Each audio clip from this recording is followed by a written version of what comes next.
What's good, y'all? This is Evan from DMV Sports Zone giving you another update on all things DMV Sports. Sports Zone.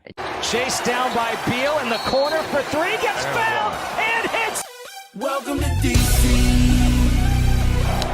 Well, they tied him out. You know where you're at the USA Cup. You're taking it slightly. I'm taking it slightly. Now how you gon' act on you gon' be right back. When we gon' be right here. We gon' be right here. We ain't going nowhere. Welcome to DC.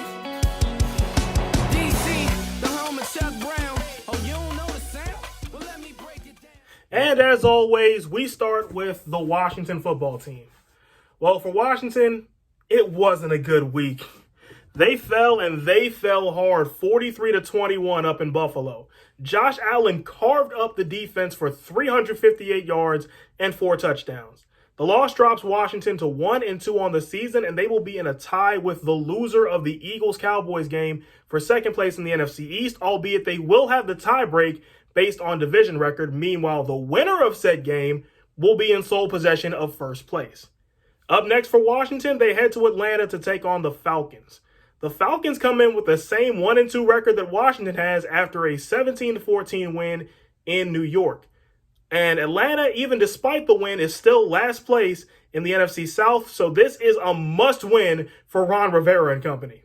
We'll have more about that game in the days to come here on DMV Sports Zone, so stay tuned.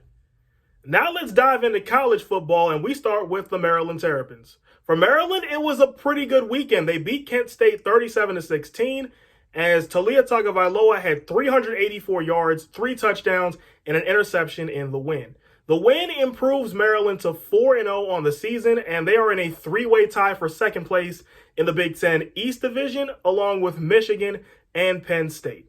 Up next for the Terps, they take on the Iowa Hawkeyes on Friday. Now, Iowa comes in with the same 4-0 overall record as Maryland and the same 1-0 conference record, and they're coming off a 24-14 win over Colorado State. This is an Iowa team that is first place in the Big Ten West. Up next, let's talk about the Navy midshipmen. So for Navy, it hasn't been a good season, and last week they lost 28-20 at Houston.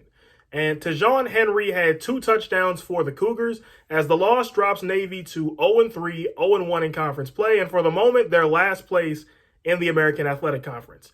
Up next for the Mids, they're at home against the UCF Knights this week. UCF comes in at 2-1, and this is a well-rested Knights club. They're coming off a bye.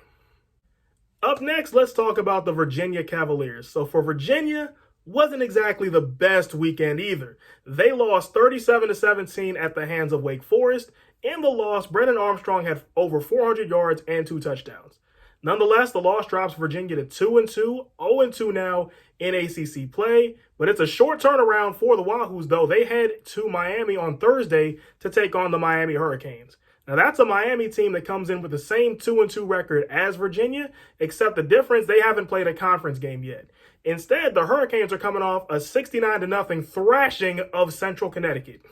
And wrapping up the college football segment, let's talk about the Virginia Tech Hokies. So for Virginia Tech, a win's a win, right? That's what Hokie fans are thinking after Virginia Tech beat Richmond 21-10, holding the Spiders to only 77 yards passing.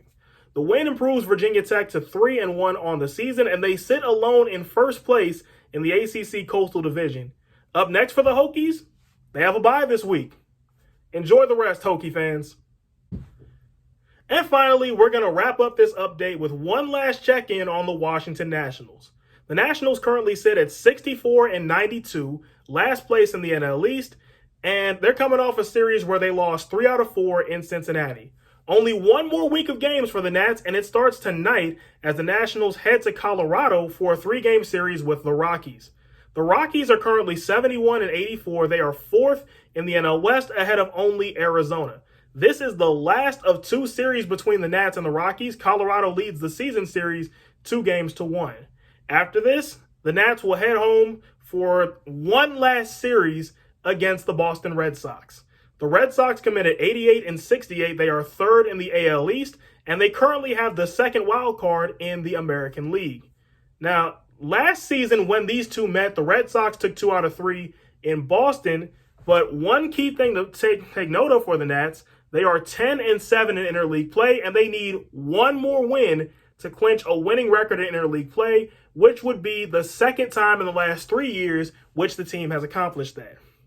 And one last thing about the Nats, and I've been really thinking about this. This season just feels like closure, you know? Like, we finally got to see the flag go up. Fans actually got to see it, and fans were in the ballpark to see it.